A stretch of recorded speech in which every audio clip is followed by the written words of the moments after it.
Bonsoir à toutes, bonsoir à tous.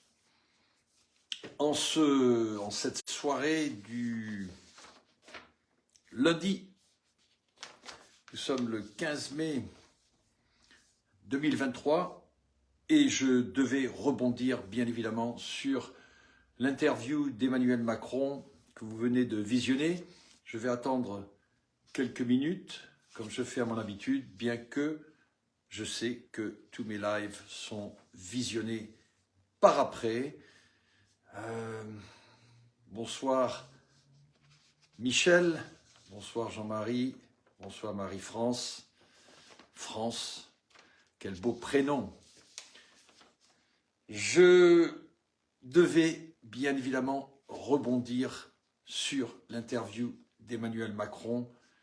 Et si vous me le permettez, j'ai dû prendre des notes car il y avait beaucoup d'éléments qui sont à préciser et à remettre au clair.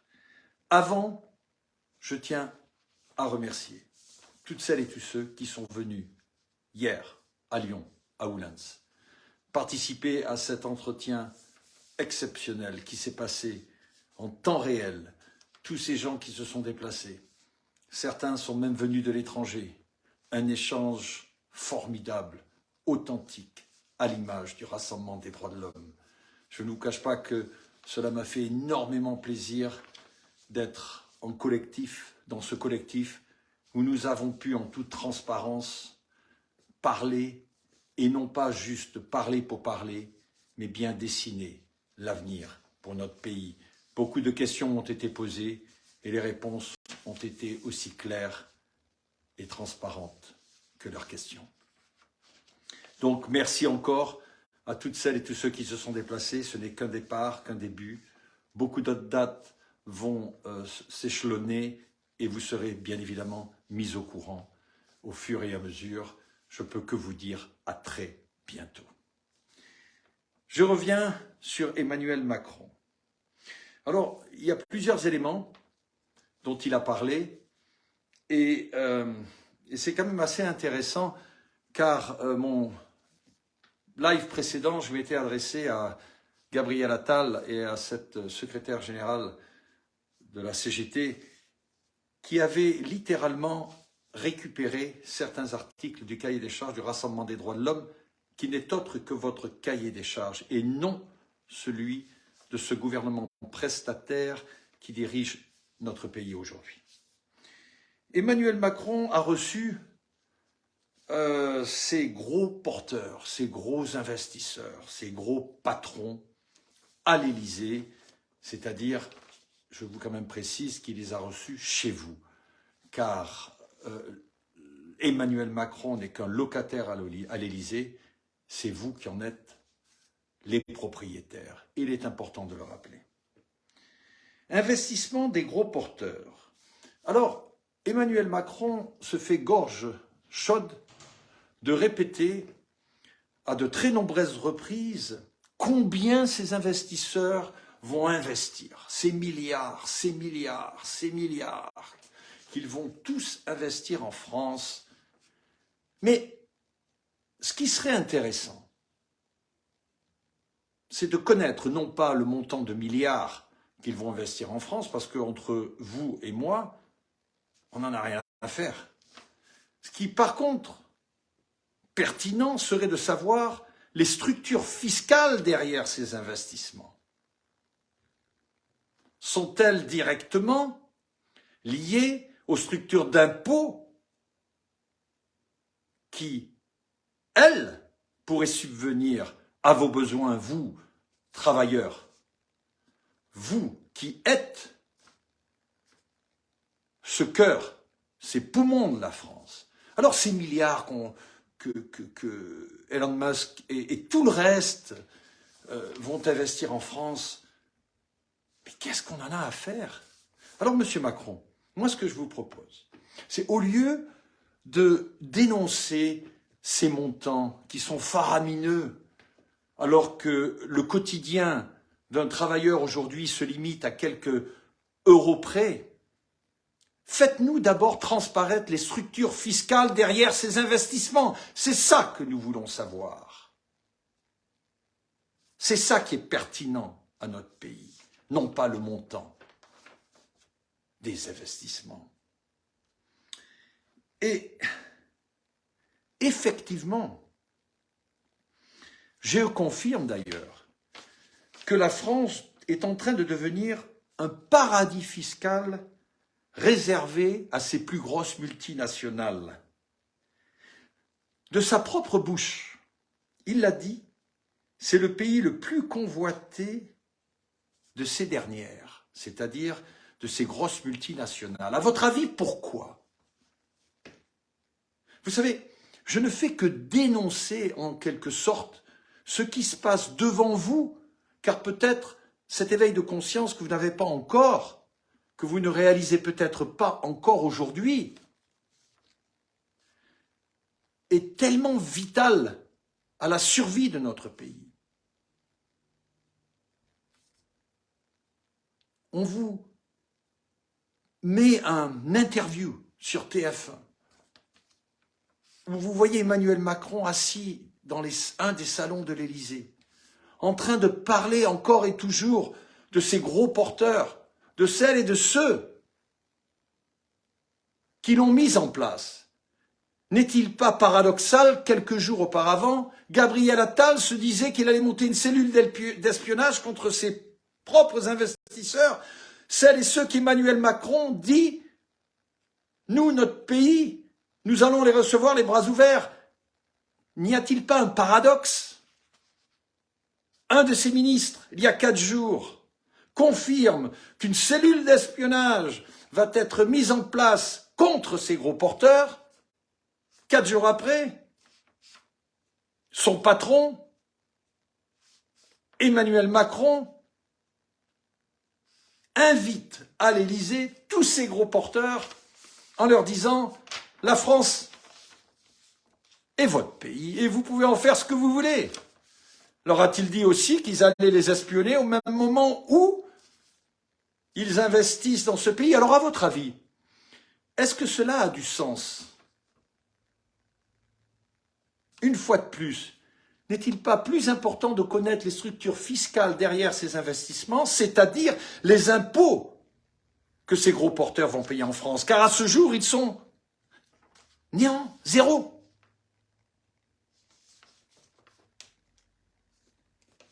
Comprenez-vous, une fois pour toutes, ce système du gouvernement de l'ombre? Et pourquoi je fais référence à Emmanuel Macron en tant que prestataire de services de celles et de ceux qui dirigent son gouvernement, c'est-à-dire qui vous dirigent à vous.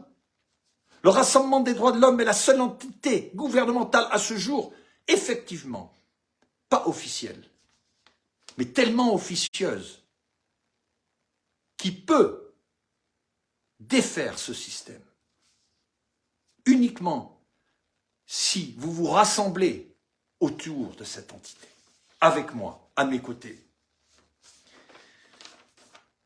Je reprends mes notes. Effectivement, donc, la France est un véritable paradis fiscal réservé aux plus grosses multinationales, le pays le plus convoité par ces dernières. Ce qui était aussi même pas pertinent, mais grotesque.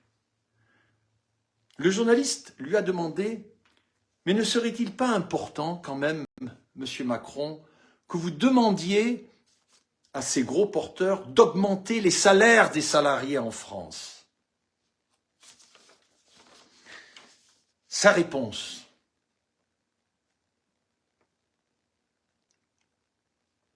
on ne peut pas obliger ces gens-là à augmenter les salaires. Par contre, on peut entretenir un dialogue social. Un dialogue social pour assurer l'avenir des Françaises et des Français et non pas instaurer une politique, la seule qui devrait être, à savoir, vous investissez en France selon nos structures, en toute transparence, vous allez payer des impôts sans aucune structure offshore qui vous permettrait sans doute d'éluder cette obligation qui est celle d'être transparente vis-à-vis des Françaises et des Français et d'arrêter de prendre de l'argent aux plus pauvres et de protéger les super riches. Il est temps que les super riches paient pour parvenir aux besoins de celles et de ceux qui permettent aux super riches d'avoir cette fortune. C'est ça qui doit se passer en France. Un autre point. Il parle de baisse d'impôts sur les petits salaires. Mais ces baisses d'impôts sur ces petits salaires sont absolument insignifiantes par rapport à l'augmentation du coût de la vie. C'est même ridicule. Alors, bien sûr, on va vous dire, on a baissé un petit peu les impôts. Mais le coût de la vie, en un an, sur certains produits, a augmenté de plus de 40%. Mais quel est ce cinéma grotesque qu'entretient ce gouvernement corrompu? Comment peut-il encore s'adresser aux Françaises et aux Français derrière ce bureau? Comment peut-on encore entretenir un dialogue et poser des questions à cette personne qui est censée gouverner la France? Comment? Où sont nos valeurs républicaines? Où est cette intégrité, cette valeur française? Nos lettres de noblesse, où sont-elles?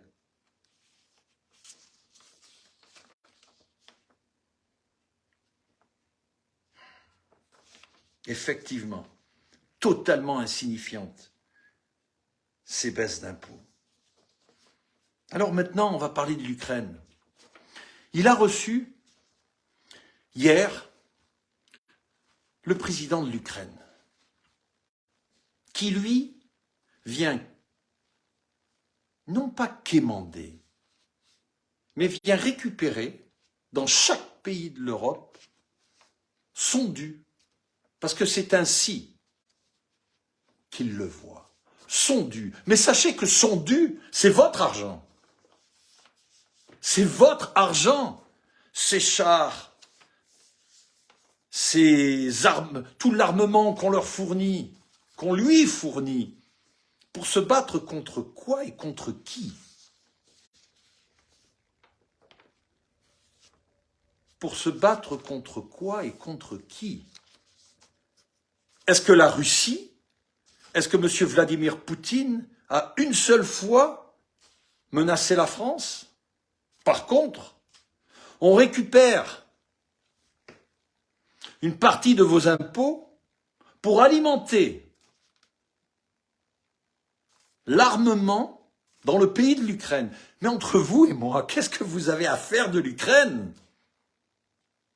Quand vous êtes au supermarché et que vous passez à la caisse, quand vous avez quelques euros de moins pour payer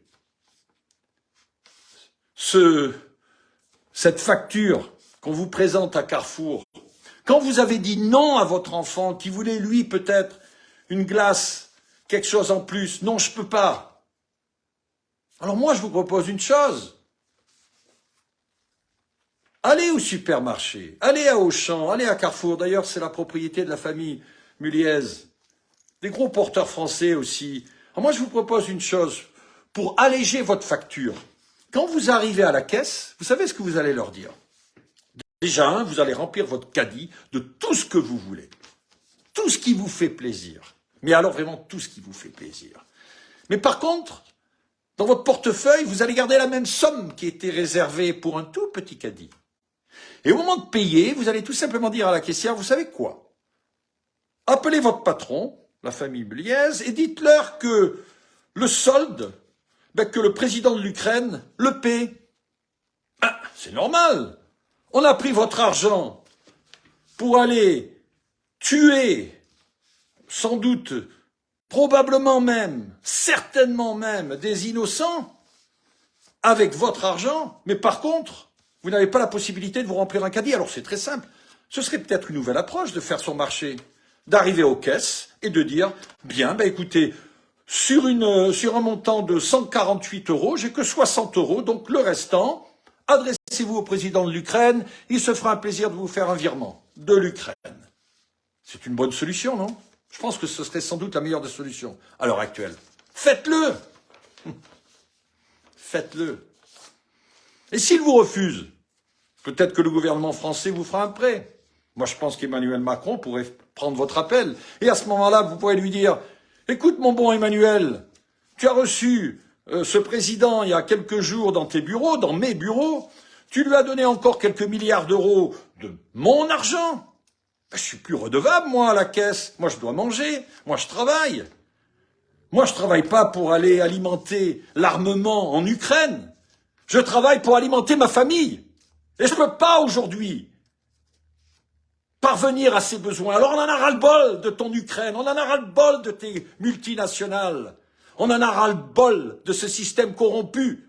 Nous voulons notre liberté une fois pour toutes d'être et de penser. Nous voulons une fois pour toutes vivre dans notre pays et arrêter qu'on nous prenne pour ce qu'on n'est pas. C'est-à-dire des gens qui n'ont rien compris au système. Vous l'avez bien compris, ce système. Simplement qu'on vous a enlevé toutes vos défenses. Et je suis le seul aujourd'hui à porter votre voix, la voix de la France, pour défendre ces valeurs républicaines qui appartiennent à notre pays, à notre France, qui aujourd'hui est un pays vendu à l'Europe, qui est un pays vendu, soumis au gouvernement de l'ombre. C'est criminel. C'est comme ça que je les qualifierais. Criminel. Il faut une fois pour toutes arrêter ce système. Et vous n'avez qu'une seule solution. Et je le répète, et je le répéterai. Cette solution s'appelle le Rassemblement des droits de l'homme. Cette solution s'appelle Philippe Argillier. Je vais me déplacer encore et beaucoup de fois. Posez-moi vos questions, je vous répondrai en toute transparence. Mais sachez que je suis le seul à connaître ce système derrière les coulisses. Je suis le seul à décoder leur code. Car nous, consultants des gouvernements depuis ces 20 dernières années, nous avons été les seuls à formater leur système. En toute transparence, ne savait-il pas qu'un jour, nous déciderions d'utiliser ce système pour vous et pour remettre une équité, une justice humanitaire et financière dans ce pays, en commençant par la France et par après, globalement parlant. Donc, je vous le rappelle, à vos futurs achats, vous savez quoi faire maintenant quand la facture va arriver, au même titre à l'essence. Ce serait quand même intéressant d'avoir des millions de Françaises et de Français qui, demain, au supermarché, quand ils font leur plein d'essence, décident de payer uniquement 60%. Et de demander à l'État français, c'est-à-dire à leur État, car la France leur appartient. Ben vous savez quoi, le solde, vous le payez pour nous, car vous avez pris notre argent pour payer vos dépenses, à vous, qui vous ramènent à vous les dividendes, non pas à nous, Françaises et Français. Il n'y a rien de retour pour vous, Françaises et Français. Vous le voyez bien. Je vous raconte pas n'importe quoi, vous le vivez depuis 2017.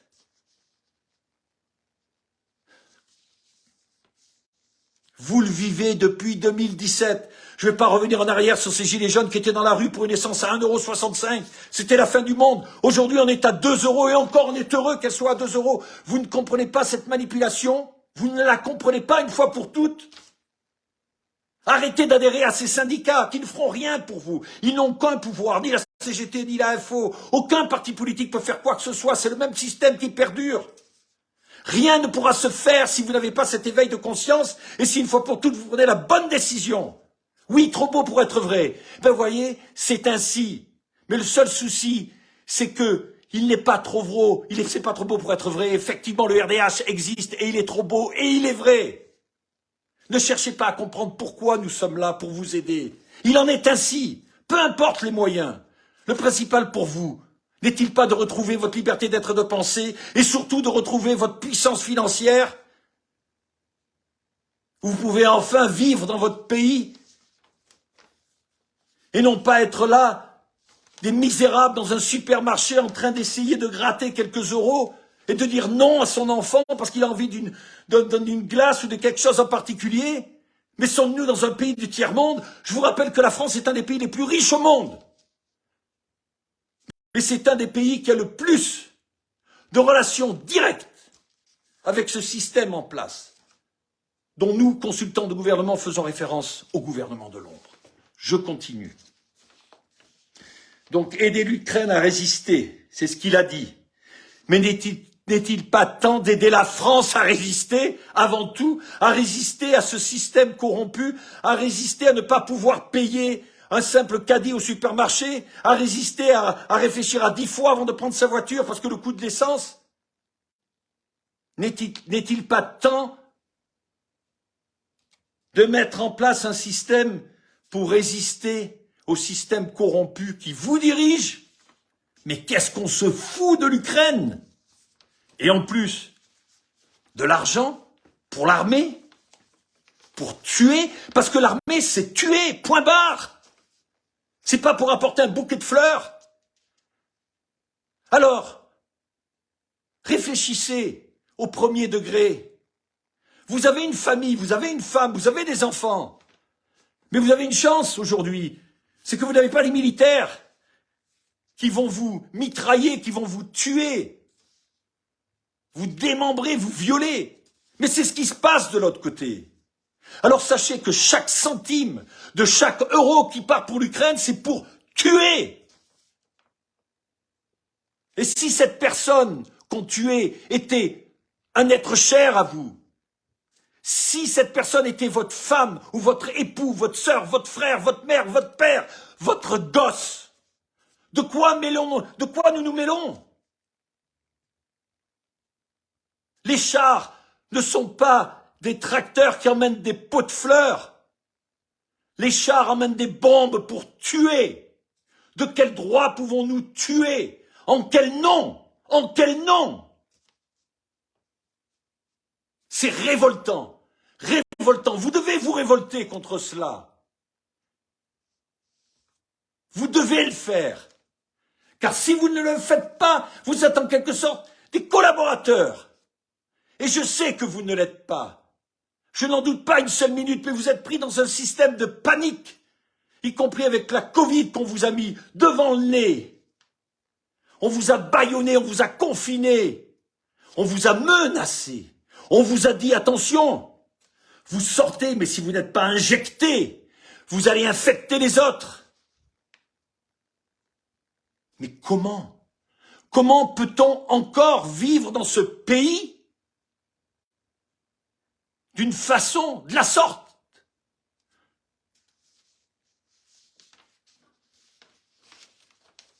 Comment? Posez-vous cette question. Je sais que vous êtes en train de me regarder, et probablement il va y avoir encore des 100 000 vues. Mais ces 100 000 vues, d'ailleurs, toutes celles et tous ceux qui m'écoutent maintenant, partagez, partagez, faites-le. Faites-le, appuyez sur ce bouton. Déjà, 1, ça va rien vous coûter. Et 2, adhérez. Venez au RDH, on a besoin de vous. Vous avez cette opportunité, vous avez cette possibilité. Vous avez même cette possibilité de me rencontrer en direct. Vous avez même cette possibilité de me mettre au défi sur tout ce que j'ai dit, sur tout ce que je présente. Prenez-la, prenez-la, prenez-la. Ne soyez pas indifférents, l'indifférence tue. N'appartenez pas à ce groupe de gens qui sont indifférents. Ayez cet éveil de conscience. Si vous ne voulez pas le faire pour votre pays, faites-le pour vous, faites-le pour votre famille. Mais faites-le, bon de sang, faites-le. Ayez cet éveil de conscience. Une fois pour toutes.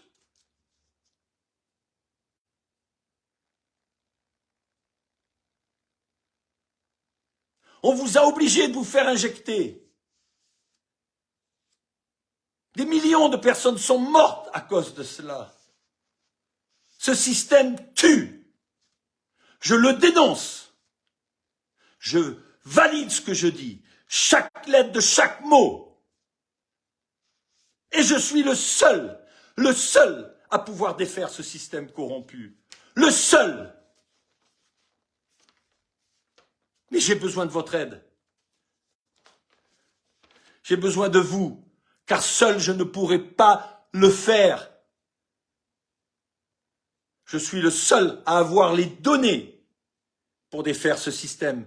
Mais avec vous, vous allez m'accompagner pour justement mettre la France sous la directive du rassemblement des droits de l'homme, qui est avant tout ancrée sur les droits de l'homme et les droits de la femme, en commençant par les Françaises et les Français. Je mets au défi tout homme politique, toute femme politique, je mets au défi tout journaliste, tout homme de gouvernement de venir, d'avoir le courage de venir me faire face. Moi je demande un vrai débat en toute transparence sur un plateau de TF1. Je suis prêt à rencontrer qui que ce soit. Qui que ce soit. Vous savez pourquoi? Parce que je connais mes dossiers. Je les connais par cœur. Je connais les vrais dossiers et non pas le blablabla qu'on vous gave tous les jours. Mais ce blablabla tue. Sachez-le. Et vous ne pouvez pas être indifférent à ce système. Car si vous l'êtes, vous faites partie de ce système. Là est la vérité. Je continue les quelques points. Donc, aider l'Ukraine à résister. Oui. Alors, il a parlé du SMIC. Il a augmenté le SMIC. 2,22%. 1 euro par jour. Comment, en tant qu'homme, peut-il encore avoir cette insolence de dire qu'on a augmenté le SMIC quand on encaisse des milliards et des milliards derrière le dos des Françaises et des Français pour subvenir aux besoins des super riches? Comment peut-on raconter grotesquement, venant d'un ministre, Gabriel Attal, qui se portait fort de mettre des cellules d'espionnage contre les gros porteurs que Emmanuel Macron reçoit à vos frais, en les invitant en France, le paradis fiscal des gros porteurs. Le RDH, à la tête du pays, demandera un audit complet sur chacun et chacune de ces gros porteurs, demandera un audit complet de toutes ces sociétés, quelles qu'elles soient. Pourquoi il demandera cela? Parce que le RDH et Philippe Argilier ne appartiennent pas à ce gouvernement de l'ombre, n'ont rien à foutre de tout cela. La seule priorité, c'est vous, Françaises et Français. C'est la seule chose qui est importante en ce qui me concerne, en ce qui nous concerne. Eh oui. Il existe cette entité qui veut se battre pour vous. Battons-nous ensemble. Ce mouvement de résistance, adhérez. Le général de Gaulle, grâce à ses résistants, a sauvé la France. À votre avis, pourquoi c'est mon troisième voyage à Colombey les deux églises? Lisez entre les lignes. Lisez entre les lignes. Le SMIC. Alors aussi grotesque que l'entièreté de ce débat, de cette interview d'Emmanuel Macron, il s'est engagé à une baisse d'impôts au total de 2 milliards pendant le quinquennat. Alors ces 2 milliards représentent mais littéralement des miettes de pain par rapport aux milliards qui sont donnés à droite et à gauche pour entretenir ce gouvernement de l'ombre. Mais on vous promet 2 milliards de baisse d'impôts. C'est grotesque. C'est même pas malvenant, c'est insolent. En vous promettant une telle chose, on est en train de vous insulter directement. Sachez-le. Sachez-le. Je lis mes notes.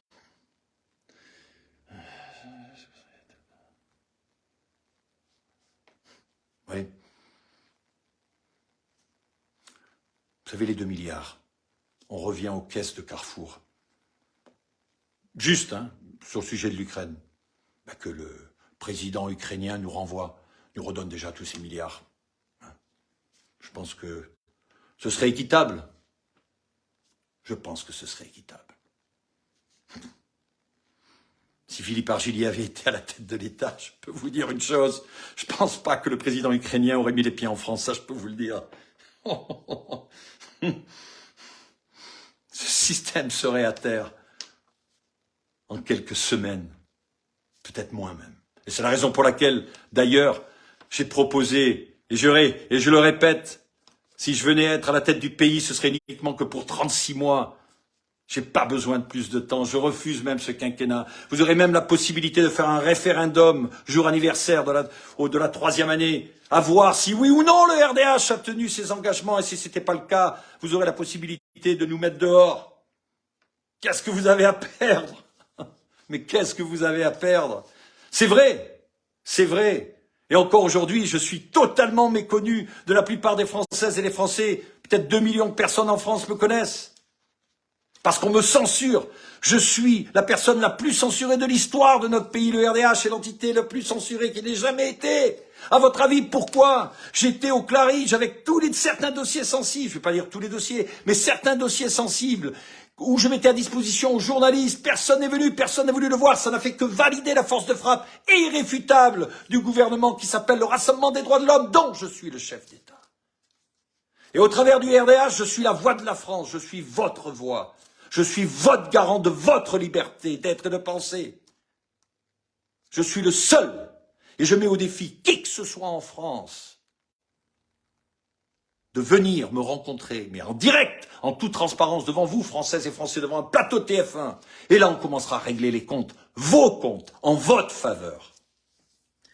Je continue à lire mes notes.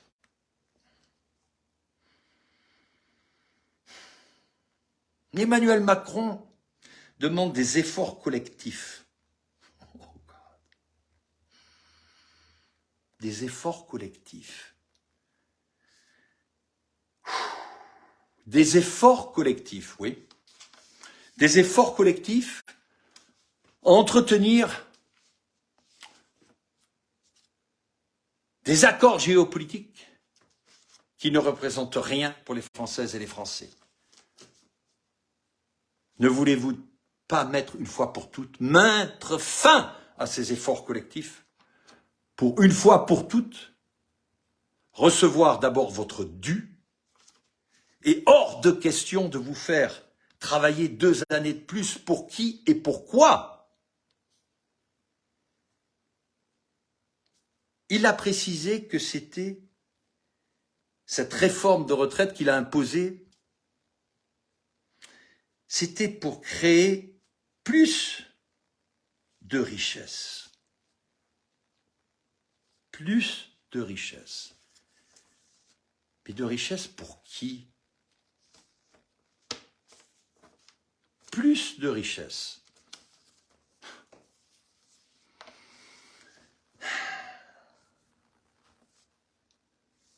Sans commentaire. Je crois que j'en ai assez fait des commentaires sur cet entretien à l'Élysée. Je terminerai. Et c'est ce qu'il a dit. Je ne fais que citer ses propres mots. J'ai essayé de dire la vérité à mes compatriotes. Il a essayé de dire la vérité. Comment peut-on essayer de dire la vérité? Quand vous dites la vérité, vous la dites pas. Mais vous n'essayez pas de dire la vérité. Lisez entre les lignes. Ce verbe, essayer, veut tout dire. Il a essayé de vous dire la vérité. Mais quelle vérité? Déjà une. Et comment peut-on essayer de dire une vérité? Car une fois de plus, quand vous dites la vérité, vous dites la vérité. Ni plus, ni moins. Vous dites la vérité. Et je terminerai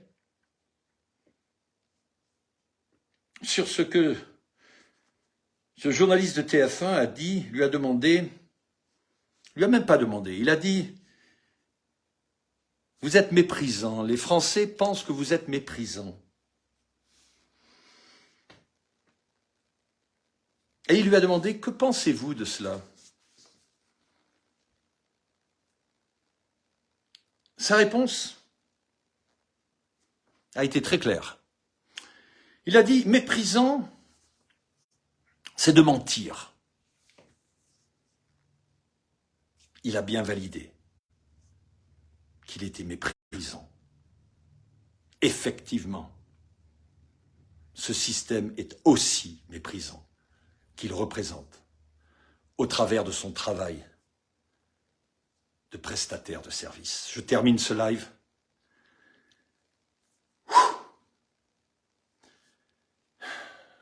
C'est vrai que c'est assez dur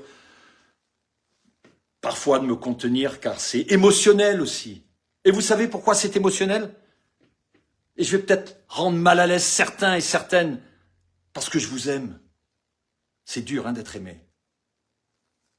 Pourquoi Philippe Argilier nous aime? Ben, c'est très simple. Tout simplement parce que j'ai la foi dans mon pays. J'ai la foi pour vous, Françaises et Français. Et la foi ne s'alimente que de l'amour. Rien d'autre.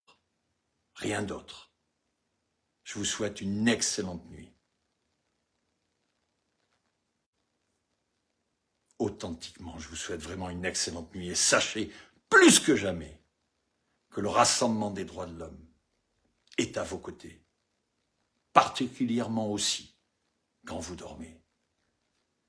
Parce que la cause que défend ce Rassemblement des droits de l'homme, il n'y a pas d'horaire, il n'y a pas de nuit ou de jour.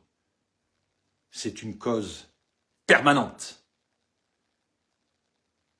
Rassurez-vous, nous sommes là pour vous et avant tout, je suis là pour vous.